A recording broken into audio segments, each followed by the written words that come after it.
Hola, los chats.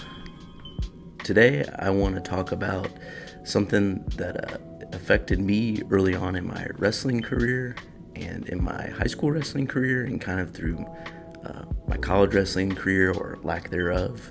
And just kind of made me think, seeing some posts about people winning or losing different matches and whatnot and different events, whether it be jiu-jitsu or wrestling, and all the hoopla surrounding all the competitions and competition mindset and all that. And I thought I'd share what my opinions on it, and maybe it'll help you, maybe it'll not, but I'll just go ahead and kind of get into it. I grew up wrestling, started wrestling when I was 4, and obviously when you're a kid and you're going through like sports and stuff, you kind of like have meltdowns when you lose in certain things if you're extremely competitive or think it's life or death or whatever at that age. You don't quite grasp that it's not that deep. But so when I was little, I would get really upset if I lost, and I'd just be like, oh, I gotta work harder and work harder, and I didn't have the success I wanted. And then like flash forward to high school, I always wanted to be a state champion, right? And each year I thought, well, I'll put in more and more work. And so each year I would make it to the state tournament, but I would have a pretty lousy performance, honestly. I would either lose Friday night or get like 7th or 8th. And in Indiana, it's all one class. When you win Friday night, you're a placer, but yeah, that's just kind of how it goes. But anyways, I got 7th, 8th, and I qualified twice. So in my eyes, I thought I kind of thought I didn't live up to what I thought I could do. And then I went on to wrestle in college and at Purdue, and I was always a backup, so I don't think I was meant to wrestle in Division I at all. I was going to school there, and they're like, you want to be on the team? And I was like, oh yeah, that'd be really cool. So I was on the team. So I kind of, I hoped I could make the lineup, and I worked hard, but there was, it's pretty cut or dry who would make the lineup, because you wrestle with the guys every day, and that was certainly not happening, and I could see that. But I always kind of beat myself up over these what I viewed failures in the sport of wrestling, and it's not until maybe the back half of my college wrestling career, I guess you could say, and kind of as I've been removed from wrestling, that I've looked back on it and kind of had a better shift of mindset on losing and maybe failing at what you wanted to do. And we had a lot of great, I was fortunate enough we had a lot of good like sports psychologists and like mental health professionals talk to the team while we were there. And so a lot of this is kind of based off of like what they would say. And so one of the biggest things I got from them was that, like, at a high level of competition, everybody's doing the right thing, right? Like everybody is working hard, everybody's like giving their all at practice, they're studying, they're dialing in their nutrition, they're doing their strength and conditioning right. I mean, they're doing everything right. And so when you got a group of guys at the highest level doing this, and they go out there, it's a flip of the coin, honestly, of who wins that day. You could flip a coin and that could decide it, And a lot of these high level tournaments, barring a few exceptions, you do the bracket 10 times, you're going to get 10 different results each time. That's just how it works. And so these things, there's just like a lot can happen on competition day. Like, you can get injured, you can be sick, you could have family issues going on, the event suddenly runs faster, and you're not ready for that and don't get a good warm-up or something. You get caught in something you weren't expecting. I mean, a lot of things can happen, on a competition day that just you can't control. That is just something you gotta have a little forgiveness of yourself. And so, yeah, I think a lot of people will be like, oh, what about like a Gordon Ryan or a Marcelo Garcia, like they always want? And it's like, yeah, I mean, they're exceptions to the rule, and even at the same time, they had losses in their career. I mean, Marcelo wasn't perfect, Gordon wasn't perfect. and they've had struggles and had to overcome setbacks. And so you should really focus more so, instead of these things that are out of your control, more so on things you can control, right? And pride your jiu-jitsu or your wrestling upon these things that you can't control.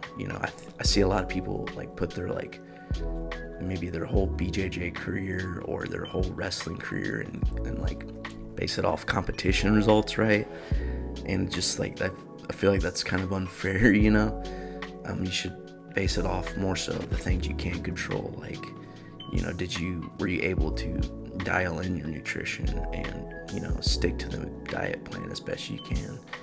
Were you able to improve in the strength and conditioning? Were you able to add weight? Were you able to improve time on like a run or something? Like, those are things you can control and be proud of. Did you show up to each training session? Did you improve in a certain skill set and practice leading up to this competition? Those are things you can be proud of. Those are things that are in your control and things you should be proud of, And so, I just don't want to see people, think that everything has to be based off of like a competition result, when really there's just a competition's like a fraction of time in your whole BJJ career, And so you just got to put that into perspective, and it's just a particular moment at a particular event. And you guys know how training goes. Like, there's gonna be days you feel good, some days you feel bad, but that median of like the mix between the good and the bad days is who you are as a grappler. And competition is so rare that like you only get a few snippets and it's done. So you just can't base it off of that. I think another thing that you should keep in mind too is just like, some people just have more God-given abilities, like things you just can't control. Like I'm 5'7", I'm never gonna be 6 foot. I'm never, like, it's very unlikely that I would ever make the NBA due to my height. I'm also not very fast, and I don't jump very high. I've worked on it, I've gotten better at it, but my starting point for running fast and jumping high is like here, and LeBron James probably started at like right here, and now it's like up here.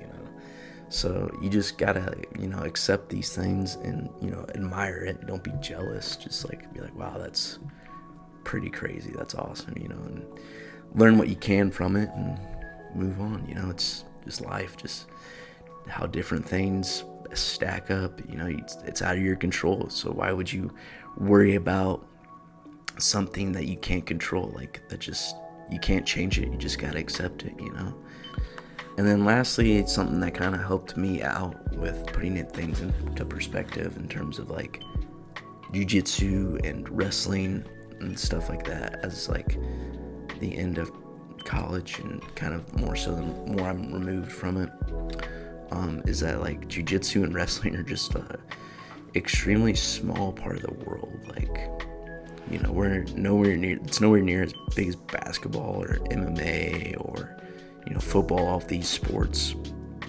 But I mean, like, even if we were as big as those sports, it's still a very, very small part of the world. Like, it's not life or death. It's not going to solve world hunger or cause any like political issues or start wars or anything. Like, it's just a hobby and a sport and a competition, and life will go, the sun will always rise the next day. It's like kind of a cliche, corny saying people will tell you, to be like, well, the sun's gonna come up tomorrow. It's like, it still hurts, but like at the same time, it's like, yeah, it's true. Like, you go to a competition, you come back, nobody at work really cares. I mean, your grandma might care, she might not. It's just part of it.